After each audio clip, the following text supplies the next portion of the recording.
Hello नमस्कार दोस्तों, success point study अब चैनल में आपका हार्दिक स्वागत है। अपन पढ़ रहे थे इतिहास, किसका जिक्र कर रहे थे भाई? इतिहास का। उसमें अपन ने आधे ऐतिहासिक काल में जिक्र किया था सिंधु घाटी सभ्यता। किसका? सिंधु घाटी सभ्यता। और उसमें अपन ने देखो पहले तो उनके बारे में थोड़ी बहुत जानकारी पढ़ी, और कल कल अपन ने पढ़ा कौन सी सभ्यता? हड़प्पा सभ्यता, उसके बारे में जिक्र किया। आज अपन उससे आगे पढ़ेंगे कौन सी सभ्यता? मोहनजोदड़ो। कौन सी सभ्यता पढ़ेंगे भाई आज? आज पढ़ेंगे अपन मोहनजोदड़ो। अब मोहनजोदड़ो, मोहनजोदड़ो सभ्यता। अब देखो सबसे पहले कॉमन वही बातें आती हैं कि इसकी स्थिति कहाँ है, कौन सी नदी के किनारे है, ये बातें इंपॉर्टेंट है। फिर खोज किसने की, उत्खनन किसने की, सीधा डायरेक्ट क्वेश्चन छोटे छोटे एग्जामों में सीधा भी पूछा जा सकता है। तो सबसे पहले बात करते हैं अपन स्थिति की। किसकी भाई? स्थिति की। स्थिति, इसकी स्थिति वर्तमान कहाँ है? लटकाना जिला पाकिस्तान। कहाँ पड़ता है भाई? लटकाना जिला पाकिस्तान। लटकाना जिला। और ये कहाँ पड़ता है? पाकिस्तान में। कहाँ पड़ता है भाई? पाकिस्तान में। अब उसके बाद नदी, कौन सी नदी के किनारे है? आगे बात किसकी करेंगे भाई? नदी की। तो ये सिंधु नदी के दाएं तट पे है। कहाँ स्थित है भाई? ये सिंधु नदी के दाएं तट पे। और इससे पहले अपने पढ़ा हड़प्पा सभ्यता। हड़पने का काम कौन करता है? रवि। और रवि की क्या है? बाएं हाथ का खेल है। तो हड़प्पा सभ्यता कौन सी नदी के किनारे? रावी नदी के बाएं तट पे। और मोहनजोदड़ो सिंधु नदी के दाएं तट पे। तो ये कहाँ है भाई? सिंधु नदी के दाएं तट पे। सिंधु नदी के दाएं तट पे। दाएं तट। अब देखो उसके बाद वही बात आती है उत्खनन की और खोज की। तो सबसे पहले अपन बात करेंगे खोज। इसकी खोज किसने की है? तो इसकी खोज की है राखल दास बनर्जी ने। किसने की है भी खोज? खोज की है राखल दास बनर्जी ने। राखल दास बनर्जी। और कब किया? 1922 में। कब किया भाई? 1922 में। अब पहले बात करेंगे किसकी भाई? खोज की। तो खोज किसने किया है? राखलदास बनर्जी ने। और कब किया? 1922 में। अब बात करते हैं उत्खनन की। किसकी बात करेंगे भाई? उत्खनन की। ये चीजें लगभग में कॉमन ही है, खोज, उत्खनन और नदी सब में ही पूछी जाएंगी। अब उत्खनन किसका जिक्र करेंगे भाई? उत्खनन। उत्खनन हुआ जॉन मार्शल के नेतृत्व में। किसके भाई? जॉन मार्शल के नेतृत्व में। और कब से कब तक हुआ? तो ये हुआ 1922 से 30 तक। कब हुआ भाई? 1922 से लेकर 1930 तक। कौन सी सभ्यता का? मोहनजोदड़ो सभ्यता का उत्खनन का काम हुआ। अब देखो इनके कई उपनाम आते हैं। मोहनजोदड़ो सभ्यता के क्या है? उपनाम। और उपनाम इंपॉर्टेंट है, देखो उपनाम। पहला, इसे प्रेतों का टीला कहा जाता है। क्या कहा जाता है भाई? प्रेतों का टीला। एक नंबर बात, इसे क्या बोलते हैं? आप प्रेतों का टीला। और दूसरा, इसे स्तूपों का टीला भी बोला जाता है। स्तूपों का टीला। किसका टीला भाई? और दूसरा बोला जाता है इसको स्तूपों का टीला। अब अगला, अगला बोलते हैं इसके सिंध का नखलिस्तान। क्या बोलते हैं भाई? सिंध का नखलिस्तान। और एक नाम और आता है इसका उपनाम, इसे सिंध का बाग भी बोलते हैं। क्या भाई? सिंध का बाग। सिंध का बाग भी बोलते हैं। कौन सी सभ्यता को? हम मोहनजोदड़ो सभ्यता को। कौन सी सभ्यता की बात करें भाई अपन? हम मोहनजोदड़ो सभ्यता की। अब देख लेते हैं कि भाई इसकी मैपिंग कैसे है, मतलब कौन सा टीगा टिब्बा दुर्गीकृत है, कौन सा कहाँ है। तो ये देखो, ये है पश्चिमी टीला। कौन सा टीला भाई? अब पश्चिमी टीला। और ये है पूर्वी टीला। तो ये कौन सा? पश्चिमी टीला। और ये कौन सा है? अब पूर्वी टीला। अब इसमें स्पष्ट दिख रहा है भाई, ये टीला क्या है? दुर्गीकृत। क्या है भाई? दुर्गीकृत। कहने का मतलब चारों ओर क्या बाउंड्री है, अपन क्या बोल सकते हैं इसके चारों ओर? दीवार है। इसलिए पश्चिमी टीला है वो दुर्गीकृत है, और पूर्वी टीला है वो अदुर्गीकृत है। और एक बात आगे आएगी वो मैं लिखवा दूंगा। पश्चिमी टीले की एक विशेषता और है, इसमें पुरोहित लोग रहते हैं। कौन भाई? इसमें पुरोहित लोग रहते हैं। कौन से टीले में? पश्चिमी टीले में। कौन? पुरोहित। कौन रहते हैं भाई? अब पुरोहित लोग रहते हैं। अब देखो इसके बाद 1924 की एक बात आती है, एक स्टेटमेंट है। कब का? 1924 का। 1924 जॉन मार्शल का। किसका भाई? John Marshall. लंदन का एक साप्ताहिक पत्रिका थी। क्या भाई? लंदन की एक साप्ताहिक पत्रिका। लंदन की साप्ताहिक पत्रिका। और उसमें जॉन मार्शल ने मोहनजोदड़ो को क्या नाम दिया भाई? सिंधु घाटी सभ्यता नाम दिया। क्या नाम दिया? सिंधु घाटी सभ्यता नाम दिया। कौन सा नाम? सिंधु घाटी सभ्यता। किसने दिया? जॉन मार्शल ने। कब दिया? 1924 में। किसकी पत्रिका में? लंदन की एक साप्ताहिक पत्रिका में। इसको क्या नाम दिया? सिंधु घाटी सभ्यता नाम दिया। बात क्लियर? अब उसके आगे देखते हैं कि इनकी कुछ विशेष बातें होती हुई सभी में देखिए, पिछले वाले में भी देखिए, इसमें सबकी अलग अलग बातें। उसमें बताया था एक नर्तक की मूर्ति मिलती है, और इसमें किसकी मिलती है भाई? इसमें मिलती है नर्तकी की मूर्ति। किसकी? नर्तकी की मूर्ति। ये विशेषता इंपॉर्टेंट है। देखो सिमिलर चीजें होती है ना, वो ज्यादा कंफ्यूज करती हैं। एक नंबर, इससे पहले हड़प्पा सभ्यता पढ़ाई आपको, उसमें क्या बताया था मैंने? उसमें मिली थी नर्तक की मूर्ति, और इसमें मिलेगी नर्तकी की कांस्य मूर्ति। किसकी भी? नर्तकी की कांस्य मूर्ति। नर्तकी की कांस्य मूर्ति। ठीक है। अगली बात, अगली बात है इसमें देखो, अब पुजारी का, योगी या पुजारी का चित्रण मिला है। किसका?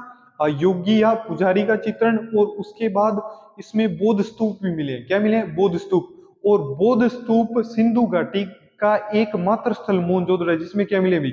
बौद्ध स्तूप मिले। दूसरी बात कर लेते हैं अपन किसकी? बौद्ध स्तूप। बौद्ध स्तूप मिले, और इसकी इंपॉर्टेंट बात यह है कि सिंधु घाटी सभ्यता का एकमात्र स्थल कौन सा? मोहनजोदड़ो है जिसमें क्या मिले भी? बौद्ध स्तूप मिले। एकमात्र स्थल। क्या? एकमात्र स्थल किसका? सिंधु घाटी सभ्यता का भाई। सिंधु घाटी का एकमात्र स्थल है जिसमें क्या मिले? बौद्ध स्तूप मिले। 3 नंबर बात इसमें कि पुजारी या फिर योगी का चित्रण मिला है। पुजारी और योगी का चित्रण। किसका? पुजारी व योगी का चित्रण मिला है। कौन से की बात करें भाई अपन? हम मोहनजोदड़ो की बात कर रहे हैं। किसकी? हम मोहनजोदड़ो की। अब उससे आगे एक बात आती है कि अब मलेरिया के साक्ष्य मिले हैं भाई। मलेरिया रोग के साक्ष्य मिले। किससे मिले? हम मोहनजोदड़ो से। किसके साक्ष्य भाई? हम मलेरिया रोग के साक्ष्य। हम मलेरिया रोग के साक्ष्य।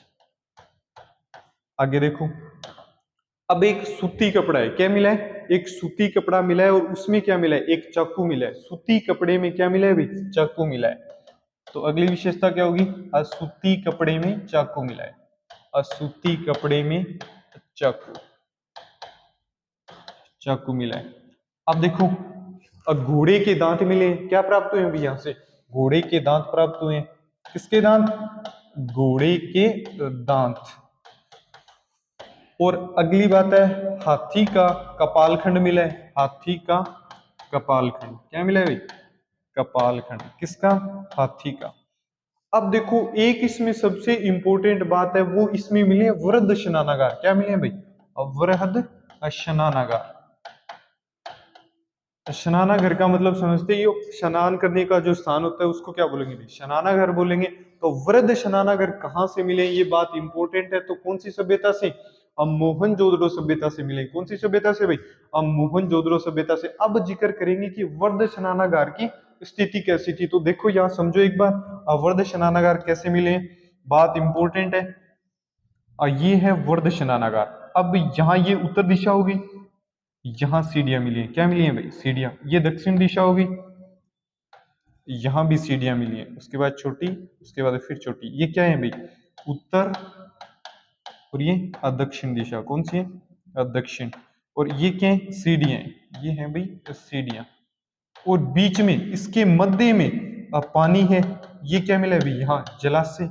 क्या है? जलाशय। और देखो यहाँ दोनों साइड, पश्चिम में और पूर्व में क्या थे भाई? बरामदे बने हुए थे। ये क्या बने हुए थे? बरामदे बने हुए थे। और पूछ ले कि बरामदे कितने मंजिली थे, तो बरामदे मिले 2 मंजिली। कितने भाई? 2 मंजिली बरामदे मिले। 2 मंजिल बरामदे। कहने का मतलब एक के ऊपर एक बिल्डिंग, और उसको बोलते हैं 2 मंजिली बरामदे। अब एक बात इंपॉर्टेंट आती है, वृहद स्नानागार का जल निकासी क्षेत्र किस साइड था? तो जल निकासी क्षेत्र ये था। अब बताओ ये कौन सी दिशा है? उधर कौन सी होगी? पश्चिम, ये दक्षिण। तो पूछ ले जल निकासी कौन सी दिशा में थी, तो क्या बताओगे? दक्षिण पश्चिम। जल निकासी। क्या भाई? जल निकासी कौन सी दिशा में है? दक्षिण पश्चिम। दक्षिण पश्चिम दिशा में। बात इंपॉर्टेंट है। पूछ ले वर्ध स्नानागार कहाँ से प्राप्त हुए, तो मोहनजोदड़ो से। उत्तर में सीढ़ियां, दक्षिण में सीढ़ियां, बीच में जलाशय, और दोनों ओर क्या थे भी, बरामदे। बरामदे मिले 2 मंजिल। और जल निकासी की बात करें तो दक्षिण पश्चिम दिशा में। कौन सी दिशा में भाई, दक्षिण पश्चिम दिशा से। अब इससे आगे देखो, इससे आगे एक इंपॉर्टेंट बात और आती है, इनके बारे में स्टेटमेंट आते हैं, इस स्नानागार के बारे में स्टेटमेंट है अलग अलग व्यक्तियों ने। पहले आते हैं जॉन मार्शल। कौन भाई, जॉन मार्शल। पहले व्यक्ति हैं जॉन मार्शल। जॉन मार्शल, इन्होंने तात्कालिक विश्व का आश्चर्यजनक निर्माण बताया। इसको क्या बताया भाई, तात्कालिक विश्व का आश्चर्यजनक निर्माण। किसको, अवृद्ध स्नानागार को। अवृद्ध स्नानागार, इसको क्या बताया भाई, तात्कालिक विश्व का आश्चर्यजनक निर्माण। तात्कालिक विश्व का आश्चर्यजनक निर्माण। आश्चर्यजनक भी है भाई, कितना बड़ा स्नानागार मिला है, तो आश्चर्यजनक की है। तात्कालिक विषय का आश्चर्यजनक निर्माण किसने बताया, बात इंपॉर्टेंट है भाई, किसने बताया, जॉन मार्शल ने। दूसरा एक स्टेटमेंट आता है डीडी कोशाम्बी का। किसका भाई, डीडी कोशाम्बी। व्यक्ति का नाम क्या है, डीडी कोशाम्बी। अब डीडी कोशाम्बी का एक स्टेटमेंट आता है, इन्होंने वर्ध स्नानागार की तुलना कमताल या पुष्कर से की है। किससे की है भाई, कमताल या पुष्कर से। इसकी तुलना किससे की है, अवृद्ध स्नानागार। किसकी भाई, अवृद्ध स्नानागार। और इसकी तुलना किससे की है, कमताल या फिर पुष्कर से। कमताल या पुष्कर। पुष्कर समझते हो, पुष्कर झील का है अजमेर में। कमताल कहने का मतलब कम पानी का जो क्षेत्र होता है उसको अपन क्या बोलते हैं, कमताल।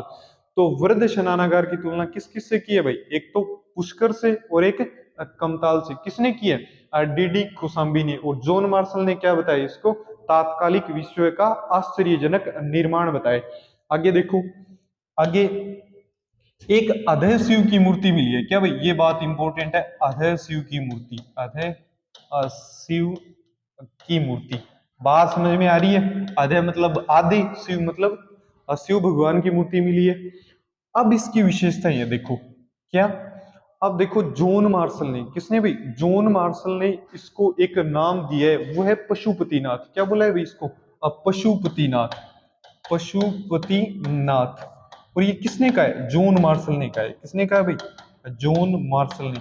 किसको, अधय शिव की जो मूर्ति मिली है उसको पशुपतिनाथ का है। किसने, जॉन मार्शल। अब इसकी विशेषताएं देखो, इसके मूर्ति के दाएं ओर, किस ओर, दाएं ओर, इसमें बाघ व हाथी का चित्र मिला है। किसका भाई, बाघ व हाथी का। और बात करें बाईं ओर, किस ओर, बाईं ओर, भैंसा व गेंडा का चित्रण मिला है। किसका, भैंसा व गेंडा का चित्रण। और बात करें नीचे, कहने का मतलब नीचे की ओर, तो नीचे की ओर चित्रण मिला है हिरण का। किसका भाई, हिरण का चित्रण मिला है। हिरण, हिरण का चित्रण। अब पूछ ले कि टोटल इसके ऊपर कितने अक्षर अंकित थे, तो इस मूर्ति पे टोटल 6 अक्षर अंकित थे। कितने भाई, 6 अक्षर अंकित, अंकित। आगे बात समझ में। अब यहां से नोट एक बात कि पशुपतिनाथ, क्या कहा है भाई, पशुपतिनाथ। कितने, जॉन मार्शल ने बोला है। अब देखो पशुपतिनाथ का मंदिर कहाँ है, यहाँ से एक बात इंपॉर्टेंट आती है, पशुपतिनाथ का मंदिर कहाँ है। तो पशुपतिनाथ का मंदिर कहाँ है भाई, नेपाल काठमांडू में। कहाँ है भाई, नेपाल की राजधानी क्या है, काठमांडू। और काठमांडू में क्या पड़ता है भाई, ये मंदिर कहाँ पड़ता है भाई, काठमांडू में। कहाँ, काठमांडू। और काठमांडू किसकी राजधानी है, नेपाल की राजधानी। एक लास्ट बात हो रही है इसमें, वो ये है कि पश्चिमी टिल्ले में पुरोहित लोग निवास करते थे। देखो जो पश्चिम की ओर मैंने टीला बताया ना, ये वाला जो दुर्गीकृत था, एक ये बताया, एक ये बताया। तो इसमें यानी पश्चिमी टिल्ले में, कौन सी में भाई, पश्चिमी टिल्ले में कौन निवास करते थे, अब पुरोहित लोग। कौन भाई, अब पुरोहित लोग। और जो सामान्य लोग थे ना, लगभग में आपको मिलेगा सामान्य लोग थे वो पूर्वी टिल्ले में। कौन से में भाई, अब पूर्वी टिल्ले में निवास करते थे। कौन, असामान्य लोग, असामान्य लोग। इनका मानना, पुरोहित लोग पश्चिमी टिल्ले में क्यों निवास करते थे, उनका मानना था कि हवा किस साइड से आती है, पश्चिम की ओर। और सबसे पहले शुद्ध हवा कौन लेंगे भाई, पुरोहित लोग लेंगे। इसलिए वो कहाँ निवास करते थे, अब पश्चिमी टिल्ले में। कहाँ निवास करते थे भाई, पश्चिमी टिल्ले में। ठीक है, तो आज की क्लास में अपन देखो हर दिन अपन एक ही सभ्यता पढ़ेंगे, इसलिए वो छोटी सभ्यता हो चाहे बड़ी सभ्यता हो आप कंफ्यूज नहीं होंगे। इसलिए मैंने आज सभ्यता पढ़ाई है और इसका नाम क्या है, मोहनजोदड़ो। एक दो बार पढ़ोगे याद हो जाएगी। ठीक है, धन्यवाद।